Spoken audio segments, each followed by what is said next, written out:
आपसे मिले उस दिन से टाइम मिला बराबर हम लोग साहब के पास आते हैं। नहीं, आपको बताने की जरूरत इसलिए नहीं थी। ये बात मुझे नहीं बताई, 4 दिन पहले हम तो मिले थे, तो उसके बाद मैं छिंदवाड़ा चला गया। बात यह है कि हम तो 1.5 महीने से मांग रहे हैं। मिले और काम चल रहा है, अब मुख्यमंत्री से बढ़ती जा रही है, आपके थ्रू समय मांगे हैं, रोज बढ़ती जा रही है।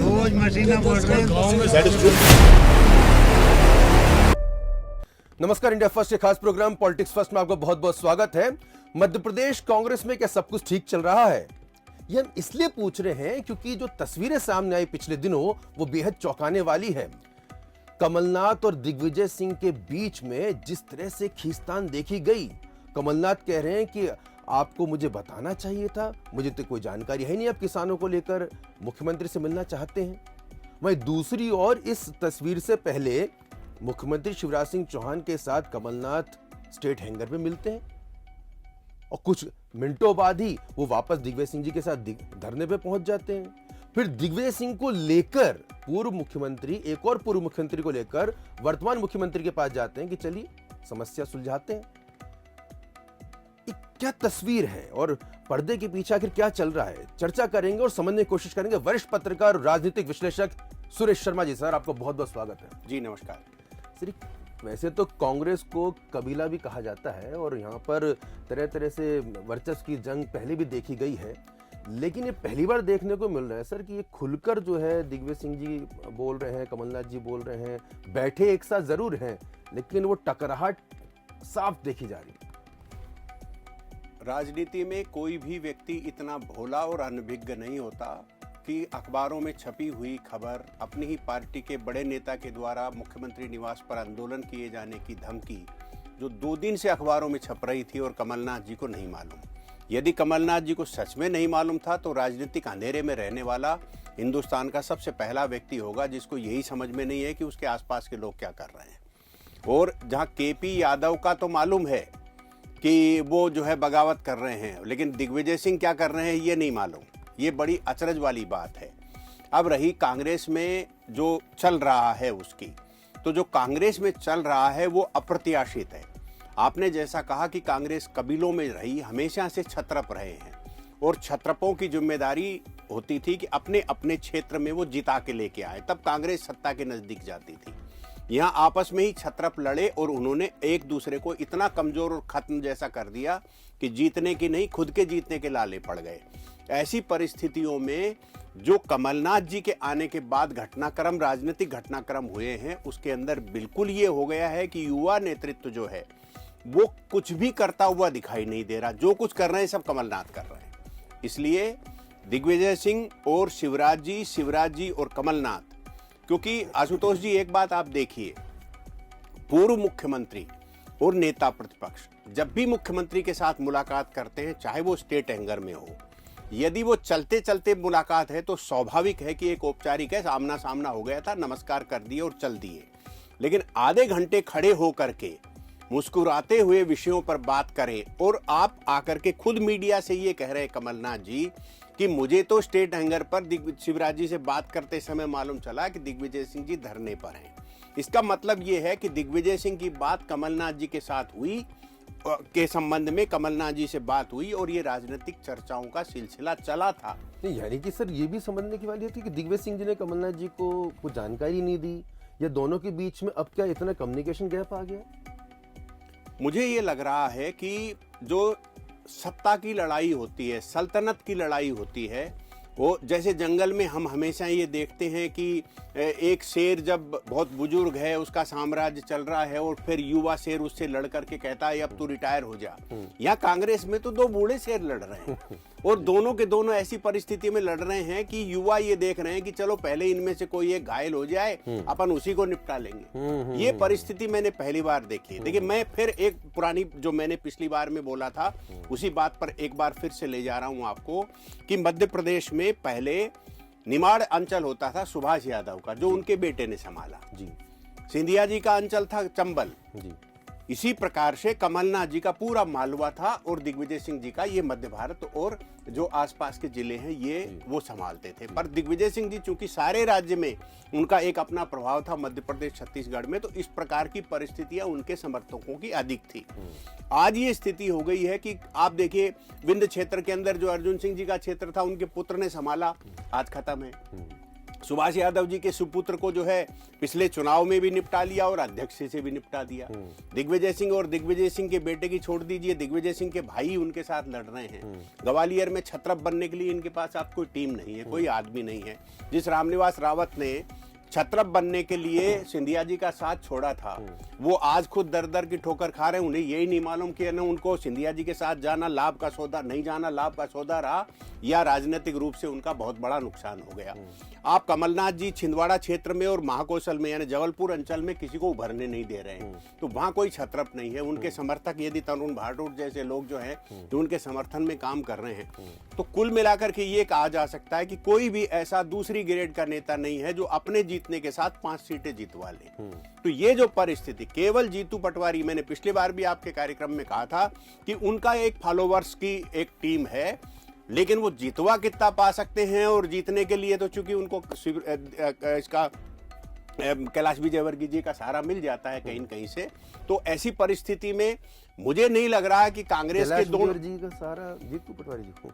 हाँ, मैं राजनीतिक बात है, इस पर आप सवाल कर सकते हैं, लेकिन मैं ये कहना चाहता हूं कि कमलनाथ जी और दिग्विजय सिंह का जो द्वंद्व है वो मध्य प्रदेश में बची खुची कांग्रेस को समाप्त करने की ओर ले जा रहा है। इसको मानने वालों की संख्या निरंतर बढ़ रही है।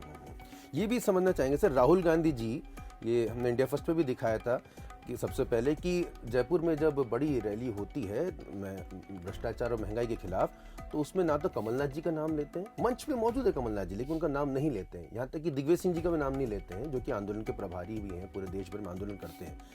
इन दोनों का नाम नहीं लेना राहुल गांधी जी के द्वारा, और युवा ब्रिगेड जो राहुल गांधी जी के काफ़ी नज़दीक मानी जाती है, इसमें अरुण यादव जी का भी नाम शामिल है, वो लोग जो खामोश बैठे हैं, उमंग सिंगार जी पूरी तरह से खामोश बैठे हुए हैं।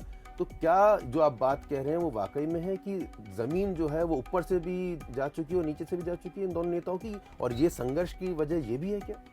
देखिए, दिग्विजय सिंह जी सबसे पहले और अपने राहुल गांधी जी के एडवाइजर थे। ये कह सकते हैं कि राहुल गांधी जी के सबसे विश्वसनीय कोई व्यक्ति थे तो दिग्विजय सिंह जी थे। और दिग्विजय सिंह जी मुस्लिम पॉलिटिक्स करते हैं, तो कांग्रेस के प्रति मुसलमान जुड़े। ये पॉलिटिक्स अर्जुन सिंह जी भी करते थे, यही पॉलिटिक्स उनके राजनीतिक उत्तराधिकारी या शिष्य जो हैं दिग्विजय सिंह जी भी करते हैं। लेकिन हुआ ये कि दिग्विजय सिंह जी की संघ के प्रति टिप्पणियां केवल कांग्रेस के समर्थन में मुसलमानों को आने की बजाय, वो आ रहे हैं कि नहीं आ रहे हैं ये कोई आकलन नहीं बचा, लेकिन हिंदू समाज पर इतने आक्षेप लग जाते हैं कि वो जरूर कांग्रेस से दूर हो गया। ये बात जो है एंटोनी कमेटी के माध्यम से, और ये हाईकमान को बताई गई जब कमेटी की भाई साफ हिंदुत्व की तरफ आप जाइए, तो उस समय ये संदेश दिया गया, तो दिग्विजय सिंह जी को वहां से चलता कर दिया गया। और वो अब मध्य प्रदेश में है, तो गाये भगाए वो अपनी बात को कह रहे हैं, लेकिन मध्य प्रदेश में भी यदि वो उखड़ जाएंगे तब उनके लिए कहीं भी राजनीतिक जमीन नहीं बचेगा। और जो हिंदू विरोध का एक बिगुल बजाए दिग्विजय सिंह जी के ऊपर ऐसे आरोप लगते हैं कि हिंदू विरोध का जो बिगुल बजा करके वो चल रहे हैं, वो उनको कमलनाथ कहीं न कहीं रास्ते से हटाना चाहते हैं।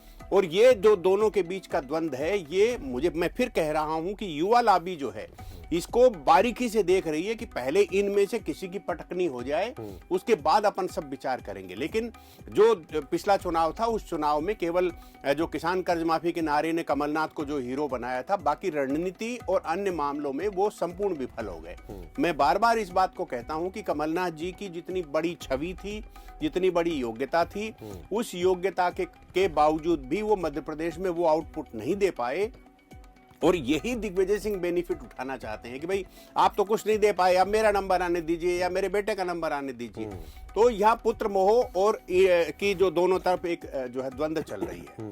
और उसका जो परिणाम है कि ये लड़ाई जो है वो कांग्रेस के लिए ताबूत में अंतिम कील जैसी बनती जा रही है। बनी कि नहीं बनी अभी हम नहीं कह सकते, कोई भी विश्लेषक ये नहीं कह सकता कि कांग्रेस अंतिम दौर में जा रही है, अंतिम सांस लेने की पोजीशन में आ रही है, लेकिन इसमें कोई शक नहीं है कि सांस में बाधा हो रही है। लेकिन कमलनाथ जी दिग्विजय सिंह के दम पर संगठन में समन्वय बनाकर सत्ता पाने का या मुख्यमंत्री बनने का सपना पूरा करने वाले इतनी तेजी से दिग्विजय सिंह के खिलाफ आएंगे, इसकी कल्पना शायद किसी को नहीं थी कि बहुत तेजी से आएंगे। वो उस समय भी महसूस हुआ था एक बार, पर वो हल्का महसूस हुआ था कि उन्होंने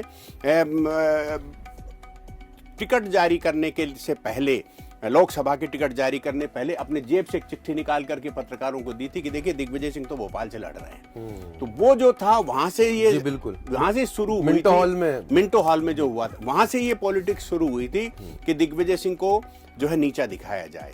और अब जो है वो इतना तेज तक हो गया कि आपको समय भी मैंने ही दिलवाया और इतना भी भरोसा नहीं किया और उनके साथ चले गए।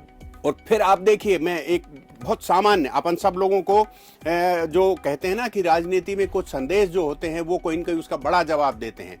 हम जो फोटो प्रसारित हुई है सब लोगों को, जो आप लोग हमको फोटो मिली है, उसमें कमलनाथ पहले खड़े हैं, शिवराज जी बाद में खड़े हैं और बहुत छोटी फोटो आए ऐसा करके दिग्विजय सिंह खड़े हुए हैं। तो ये एक बड़ा एंगल होता है किसी भी राजनीतिक विश्लेषक या विश्लेषण के लिए कि इसका एंगल क्या है जारी करने का। तो मुझे लगता है कि दिग्विजय सिंह ने ये को संदेश पहुंच गया होगा कि कमलनाथ जी ने शिवराज जी से मिलने का समय आपका तय कराया और शिवराज जी ने कमलनाथ को प्रेफरेंस देकर के अपने साथ में पहले खड़ा किया।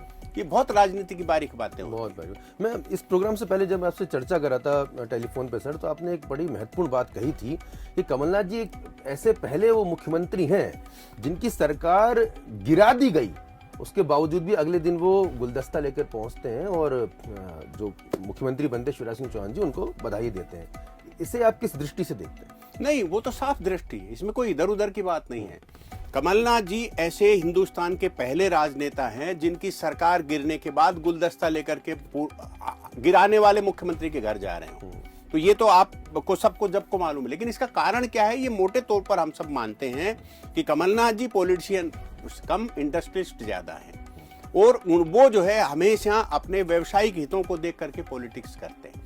उनका किसी से कोई नाराजगी नहीं, किसी से कोई विरोध नहीं है।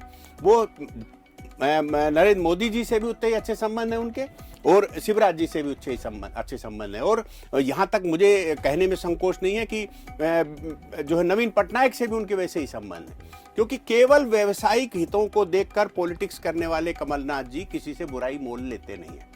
और ये अच्छा स्वभाव भी हो सकता है कि ठीक है आप बुराई मत लीजिए। ये अलग बात है कि उन्होंने 1.5 साल के कार्यकाल में केवल बदला लेने का काम किया है, उनके लोगों ने किया होगा, उनको शायद ना भी मालूम हो कि इन लोगों के साथ बदला ले लिया गया जो आज उनके नेगेटिव जाता है। तो ये तो व्यावसायिक दृष्टिकोण से पॉलिटिक्स करने वाले व्यक्ति हैं, वही छिंदवाड़ा में करते रहे, वही यहाँ कर रहे हैं। इसलिए शिवराज जी को गुलदस्ता देने में मुझे अचरज नहीं हुआ था उस समय। एक अंतिम सवाल मैं आपसे लेना चाहूंगा सर, इस तरह की टकरार जब खुलकर सामने आ रही है, इसका आने वाले समय में क्या परिणाम आप देखते हैं? और ये इसलिए भी मैं समझना चाह रहा हूं कि क्या जो आला कमान इस समय चुप्पी साधे बैठा हुआ है कांग्रेस का, तो क्या ये चुनाव के ठीक पहले कुछ ऐसा कुछ बड़ा चेंज ओवर कर दिया जाएगा कि साहब देखिए जनता का पूरा गुस्सा या कार्यकर्ताओं की पूरी नाराजगी अगर किसी से है तो कमलनाथ जी और दिग्विजय सिंह जी से है, अगर उनको साइडलाइन कर दिया जाता है तो देखिए गुस्सा भी खत्म हो गया, नई कांग्रेस का मेकओवर भी हो गया, अब आप जनता के बीच में उतरिए। क्या आला कमान कांग्रेस का ये सोचकर बैठ के खामोश बैठा हुआ है? क्योंकि इस तरह की टकरार की खबरें जो सामने आ रही है, प्रभारी का कहीं अस्तित्व दिखाई नहीं देता है कांग्रेस के, या फिर आपको लगता है कि नहीं ये टकरार तो इनके चलती रहती है, परंपरा के अनुसार है और ये दोनों ही चेहरे बड़े रहेंगे चुनाव में 2023 में? आशुतोष जी, आप बहुत ही बारीकी से पॉलिटिक्स को समझते हैं। उत्तर प्रदेश में युवाओं के लिए एक मैनिफेस्टो जारी हुआ, उसके अंदर केवल बहन भाई थे, यानी कि क्या हाईकमान और क्या नेतृत्व। दो बच्चों के बीच में आकर के सिमट करके कांग्रेस रह गई। और तो इसलिए जो जितने भी बड़े नेता थे जो इनको पैदा होते से देख करके राजनीति में सक्रिय होने तक देख रहे थे, वो सारे लोग, उदंडता की राजनीति तो नहीं कहना चाहिए, बहुत बड़ा कठोर शब्द हो जाएगा, लेकिन चाहे हरीश रावत को देख लीजिए, चाहे कमलनाथ को देख लीजिए, चाहे दिग्विजय सिंह को देख लीजिए, चाहे पंजाब में कैप्टन को देख लीजिए, आप जितने सीनियर मोस्ट लीडर हैं देश भर के, वो हाई कमान इनको मानते हैं कि नहीं मानते हैं, ये बड़ा प्रश्न है। और जब हाई कमान कमजोर हो जाता है मुझे याद है कि इंदिरा जी ने एक बार मुख्यमंत्री केवल इसलिए हटा दिया था कि मुख्यमंत्री जो है वहां सीधे नहीं खड़े हुए थे, इसलिए हटा दिया था उनको। ये संदेश था कि हाईकमान ताकतवर होना चाहिए। आज भारतीय जनता पार्टी में नरेंद्र मोदी और अमित शाह दोनों को हाईकमान माना जाता है मोटे तौर पर, और दोनों ताकतवर हैं। इसलिए कोई भी बड़ा नेता, चाहे 17-18 वर्ष का 17 वर्ष का शिवराज सिंह चौहान ही क्यों ना हो, कि एकदम से ऐसा नहीं जो कह दिया सो कह दिया वाली पोजीशन नहीं। हाईकमान का जो है भय भी है, हाईकमान का सम्मान भी है। या कांग्रेस में ऐसा दिखाई नहीं दे रहा कि हाईकमान के प्रति कोई सम्मान भी करता है, भय तो बहुत दूर की बात हो गई। इसलिए मुझे ऐसा कुछ भी समझ में नहीं आ रहा कि मध्य प्रदेश के इन दोनों बुजुर्ग शेरों की लड़ाई का क्या परिणाम निकलने वाला है। क्या जो है जंगल का साम्राज्य वास्तव में भाजपा वालों के साथ इकट्ठा ही चला जाएगा क्या, या कांग्रेस के जो युवा हैं वो कहीं न कहीं देर सवेर सोचेंगे, या राहुल और प्रियंका के अंदर इतनी शक्ति आ जाएगी ईश्वर दे दे तो कि वो कुछ कर ले। क्योंकि आप एक बचपना देखिए कि प्रियंका गांधी खुद ही कह रही है कि मैं उत्तर प्रदेश के अंदर चेहरा हूं, मेरे अलावा चेहरा कौन है। बाद में बदलना पड़ा, एक अलग बात है, लेकिन जहां अपरिपक्व और कमजोर नेतृत्व हो वहां इसी प्रकार की उद्दंडता, इसी प्रकार की राजनीति होती है जैसे हम मध्य प्रदेश में देख रहे हैं। और मुझे ये लगता है कि यदि युवा नहीं चेता, कांग्रेस का युवा नहीं चेता, तो मध्य प्रदेश भी बिहार और उत्तर प्रदेश जैसा राज्य बनने की देरी में नहीं है। यहाँ भी तो आम आदमी पार्टी आकर के दूसरी पार्टी बन सकती है, यहाँ भी तो कोई दूसरी पार्टी का उदय हो सकता है।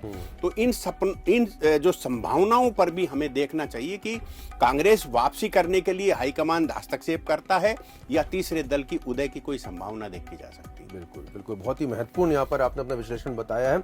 और जितने भी लोग राजनीति में रुचि रखते हैं उनको ये बात काफी समझ में आ रही होगी कि आखिर इस टकराट के पीछे, पर्दे के पीछे, या कहा जाए बिटवीन द लाइंस, क्या कुछ चल रहा है। जो हम देखते हैं कि कुछ समय पहले, देखिए कितने एक आम आदमी के नजरिए से आप सोचिए कि कुछ समय पहले कमलनाथ जी शिवराज जी से स्टेट हैंगर पे मिलते हैं, वहां बिल्कुल मुस्कुराहट के साथ में, चेहरे पे एकदम दमकता हुआ चेहरा, मुस्कुरा रहे हैं, बातचीत कर रहे हैं। और थोड़े समय बाद देखिए दोनों बैठ जाते हैं, बोलते साहब हम लड़ाई लड़ रहे हैं किसानों की।